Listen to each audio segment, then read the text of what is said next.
Kita lanjutkan pada pertemuan kali ini. Kita akan sama-sama membahas materi berikutnya tentang interaksi sosial. Pada pertemuan sebelumnya, Bapak sudah tadi menjelaskan tentang bentuk-bentuk interaksi sosial yang asosiatif. Sekarang bentuk-bentuk interaksi sosial yang disosiatif. Siapa yang bisa menjelaskan bentuk interaksi yang disosiatif? Silakan, Neng.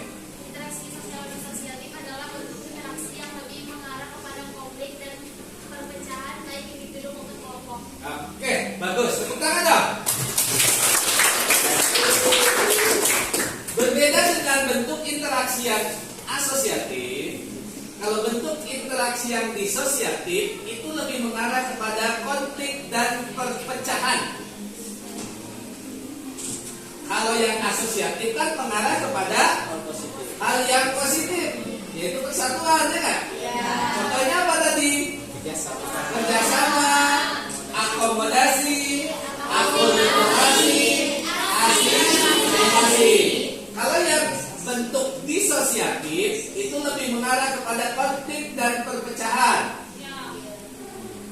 Ada 3 bentuk interaksi sosial yang disosiatif. Yang pertama disebut dengan kompetisi. Oke. Apa itu kompetisi? Persaingan. Oke, persaingan. Lalu persaingan yang bagaimana? Oke.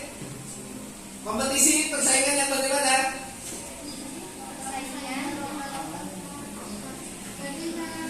Dilakukan secara Sportif kesehatan.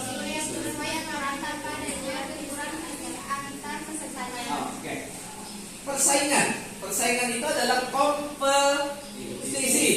Bentuk interaksi sosial disosiatif di mana orang-orang atau kelompok-kelompok berlomba untuk meraih tujuan yang sama. Persaingan dilakukan secara sportif. Sportif itu apa? Sesuai aturan. Ya, sesuai aturan atau jujur, tanpa adanya benturan fisik atau Antar peserta. ya, tidak adanya benturan fisik atau konflik di antara pesertanya. Ada yang bisa memberikan contoh persaingan itu apa? Silakan dulu. Contohnya pertandingan tarik tambang antar warga di lingkungan desa. Oke, bagus. Siapa yang bisa memberikan contoh yang lain? Bola. Ya, pelan-pelan. Pertandingan sepak bola. Terus persaingan yang lain apa? Di kelas ini ada persaingannya kira-kira? Apa persaingannya? Meraih juara 1. Oke, good. Persaingan untuk mendapatkan prestasi sebagai siswa terbaik di kelas. Terus apa lagi? Persaingan apa? Misalkan contohnya perlombaan kelas. Oke. Baik, yang kedua adalah kontravensi. Siapa yang bisa menjelaskan apa itu kontravensi? Silakan, Neng. Kontroversi adalah bentuk interaksi yang disosiatif berupa sikap menentang dengan tersembunyi atau tidak ada yang akan terbuka. Kontravensi merupakan proses sosial yang ditandai dengan adanya ketidakpastian, keraguan, penolakan, penyangkalan yang tidak diungkapkan secara terbuka. Terdapat 5 macam kontravensi. Yang pertama, kontravensi umum. Yang bagaimana kontravensi umum?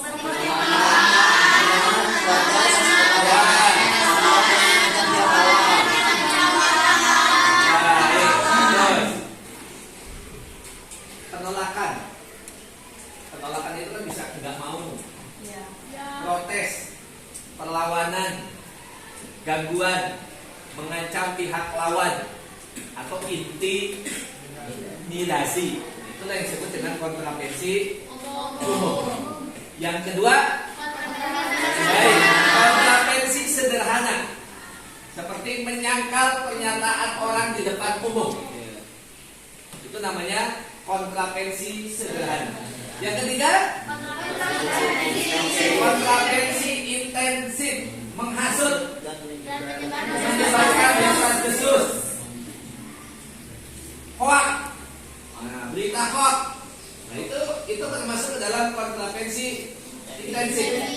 Menghasut itu apa sih? Menghasut itu kayak gimana?